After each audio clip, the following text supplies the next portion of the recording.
आपने नोटिस किया होगा एफआईआईज लगातार इंडियन स्टॉक मार्केट से अपना पैसा बाहर निकाल रहे हैं। इंडियन आईटी कंपनीज पर एक बहुत ही भारी प्रेशर साफ दिखाई दे रहा है। और दूसरी तरफ ग्लोबली एआई कंपनीज रोज नए और हैरान अंगेज रिकॉर्ड्स तोड़ रही हैं।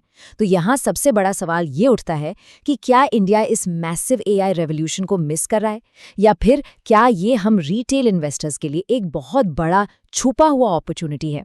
आज के इस एनालिसिस में हम ठीक यही समझेंगे कि मार्केट डायनामिक्स में ये इतना बड़ा शिफ्ट आखिर क्यों आ रहा है। तो आज के इस एनालिसिस में हम इन 4 मेन पॉइंट्स पर बात करेंगे। पहला, द ग्लोबल एआई डिस्ट्रप्शन। दूसरा, एफआईआई आउटफ्लोज और इंडियन आईटी का कनेक्शन। तीसरा, अनकवरिंग द ग्रोथ स्टोरी। और आखिर में सबसे जरूरी, long term retail investor strategy. चलिए शुरू करते हैं। सबसे पहले आते हैं हमारे पहले पॉइंट पर, द ग्लोबल एआई डिस्ट्रप्शन। देखिए, आर्टिफिशियल इंटेलिजेंस अब कोई साइफाई मूवी का कॉन्सेप्ट नहीं रहा, ये आज का सबसे बड़ा रियलिटी चेक है। दुनिया भर में इस वक्त लिटरली बिलियंस ऑफ डॉलर्स सीधे एआई इनिशिएटिव्स में फ्लो हो रहे हैं। बड़ी बड़ी कंट्रीज और जायंट मल्टीनेशनल कॉर्पोरेशंस अपना बेशुमार कैपिटल इस आर्टिफिशियल इंटेलिजेंस की रेस को जीतने के लिए पंप कर रही हैं। ये कोई छोटा मोटा एक्सपेरिमेंट नहीं चल रहा है, ये हिस्ट्री का एक बहुत बड़ा वेल्थ ट्रांसफर और इन्वेस्टमेंट साइकिल बन चुका है। अब सवाल ये आता है कि आखिर ये इतना सारा पैसा जा कहाँ रहा है। ये कैपिटल लग रहा है मैसिव एआई डेटा सेंटर्स में, रोबोटिक्स, ऑटोमेशन और highly advanced AI software develop करने में। इन कंपनीज का गोल बिल्कुल साफ है, वो ट्रेडिशनल रिपेटिटिव रोल्स को ऐसे स्मार्ट टूल से रिप्लेस करना चाहते हैं जो ना कभी सोते हैं ना थकते हैं। एआई टूल्स की मदद से महीनों के कॉम्प्लेक्स टास्क्स कुछ ही सेकंड्स में हो जाते हैं, जिससे ऑपरेशंस की कॉस्ट ड्रास्टिकली कम हो जाती है और प्रॉफिट मार्जिन सीधे आसमान छूने लगते हैं। और अगर इस पूरी डिसरप्शन का सबसे बड़ा प्रमाण चाहिए तो एनवीडिया को देख लीजिए। जिस तरह से एनवीडिया ने पूरा मार्केट हिला दिया है और इस एआई रेस को एक्सेलरेट किया है, वो सच में माइंड ब्लोइंग है। एक सिंगल कंपनी के अनप्रेसिडेंटेड ग्रोथ नंबर्स ने हिस्ट्री के सारे रिकॉर्ड्स तोड़ दिए हैं।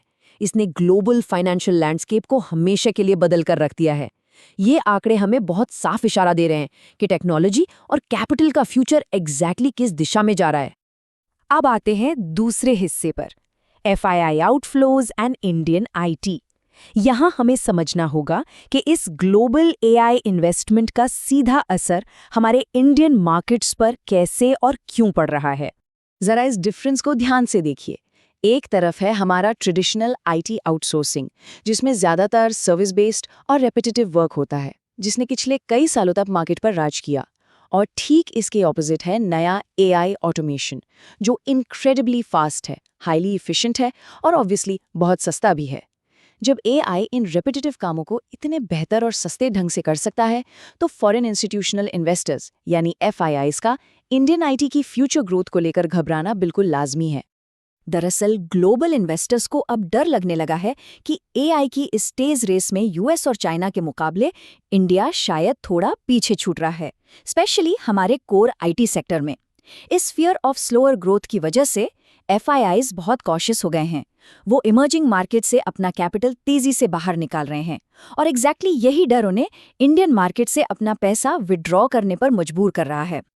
लेकिन रुकिए, यहीं हम आते हैं तीसरे पॉइंट पर, अनकवरिंग द ग्रोथ स्टोरी।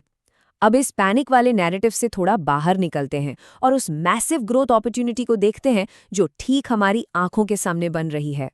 देखिए, एक बात तो तय है, इंडिया की ग्रोथ स्टोरी बिल्कुल भी खत्म नहीं हुई है और ना ही हमारा मार्केट कोलैप्स कर रहा है। असल में हो ये रहा है कि स्मार्ट मनी बस पुराने सेक्टर से निकलकर नए डोमेस्टिक पावर हाउसेज में शिफ्ट हो रहा है। पूरा का पूरा कैपिटल अब फ्यूचर के नए इंजन्स की तरफ मुड़ चुका है। मेरा मतलब है नए इंफ्रास्ट्रक्चर और मैन्युफैक्चरिंग सेक्टर्स। ये शिफ्ट हम लॉन्ग टर्म इन्वेस्टर्स के लिए एक बिल्कुल गेम चेंजिंग मौका बन सकता है।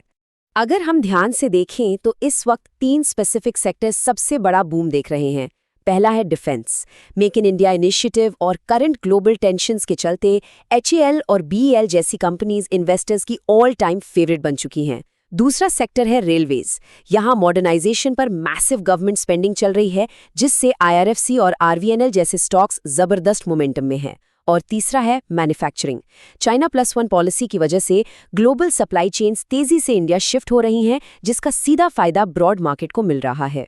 तो इसेंशियली ये वो new age domestic power houses हैं जहां एक्चुअली में लिक्विडिटी लगातार फ्लो हो रही है। अब अगर हम इस कैपिटल शिफ्ट को लॉजिकली कंपेयर करें तो पिक्चर बिल्कुल क्रिस्टल क्लियर हो जाती है। एक तरफ जहां ट्रेडिशनल आईटी से भरी आउटफ्लोज देखने को मिल रहे हैं, वहीं दूसरी तरफ डोमेस्टिक इंफ्रास्ट्रक्चर में मैसिव इनफ्लोज रिकॉर्ड किए जा रहे हैं। देखिए, मार्केट में कैपिटल की कोई कमी नहीं है, बस पैसा लगाने की दिशा पूरी तरह से बदल चुकी है। स्मार्ट पैसा इस मैसिव डोमेस्टिक साइकिल का हिस्सा बन रहा है और हमें भी ठीक यही ट्रेंड समझना चाहिए। और यही हमें हमारे आखिरी और सबसे ज़रूरी सेक्शन पर लाता है, long term retail investor strategy. ऐसे तेज़ी से बदलते इकोनॉमिक लैंडस्केप में एक लॉन्ग टर्म रिटेल इन्वेस्टर को आखिर क्या करना चाहिए, इसके लिए एक क्लियर प्लेबुक होना बहुत ज़रूरी है। तो ये रही एक clear step by step strategy. Step 1, ये जो शॉर्ट टर्म पैनिक और मार्केट नॉइज है ना, इसको बिल्कुल इग्नोर करना पड़ेगा। स्टेप 2, पुराने मेन स्टेज की जगह ले रहे इस नए सेक्टोरल शिफ्ट को पहचानिए।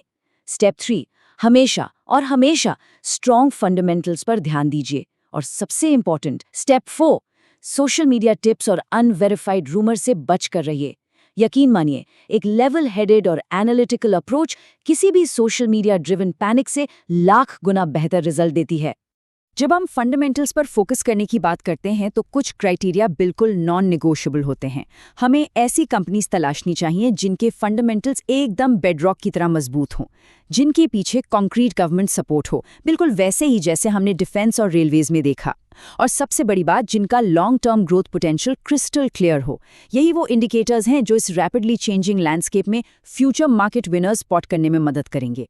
तो इस पूरी एनालिसिस के बाद हमें एक आखिरी सवाल पर जरूर विचार करना चाहिए। क्या एआई भारतीय मार्केट के लिए एक बहुत बड़ा खतरा है या एक बेहद शानदार अपॉर्चुनिटी? देखिए, एआई ग्लोबल इकोनॉमी को हमेशा के लिए बदल रहा है, ये तो सच है। लेकिन पास्ट मार्केट साइकिल्स इस बात के गवाह हैं कि स्टॉक मार्केट में सबसे बड़ा पैसा हमेशा वही बनाते हैं जो पैनिक करने के बजाय इन अर्ली ट्रेंड्स और कैपिटल शिफ्ट्स को वक्त से पहले पहचान लेते हैं। इन नए सेक्टर्स में छुपी अपॉर्चुनिटीज पर फोकस करना ही वेल्थ क्रिएट करने का सबसे सॉलिड रास्ता है।